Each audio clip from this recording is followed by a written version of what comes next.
Riaba Kenya kubwatira emiroberio yechigosori bune njire moyogo chiakone kyanko egenderia bare anemona sensemo yobochenu igarenge ko yakwana iga hasumuroberio bokwenekiwa busama miranio yokogendia chinyange yo mwako yiga bwechirubere 25 ase county ya Uasin Gishu.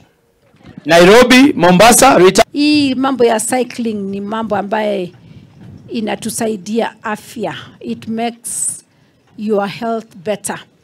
Na tungependa kuencourage wa Kenya wote mahali kokote waliko kama wangeweza kutafuta nafasi ya kucycle ingekuwa vizuri sana. Lakini hii cycling kama vile Mheshimiwa Janet ametuambia kuna watu ambao wanapata fedha nyingi sana kwa ajili ya cycling. Kwa hivyo ningependa kusi wa Kenya mahali kokote waliko waweze kufanya cycling maana inasaidia afya.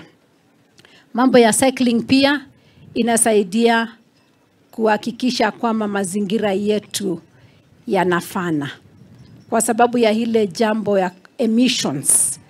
Najua mambo hizi mambo ingine ya transport natumia kama motorbikes na magari iko na emissions, lakini baiskeli haina emissions. Kwa hivyo inasaidia pia kuhakikisha kwamba mazingira yetu yanafana na yanakaa vizuri.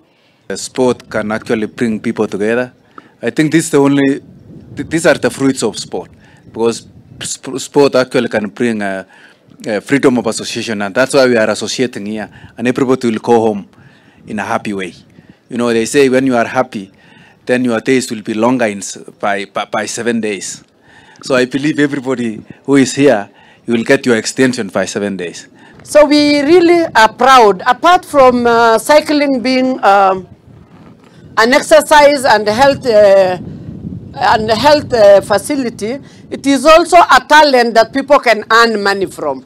Ni talanta ambayo ukijua utakuwa unapata hela juu yake. Na ndiposa rais wetu anatuambia every talent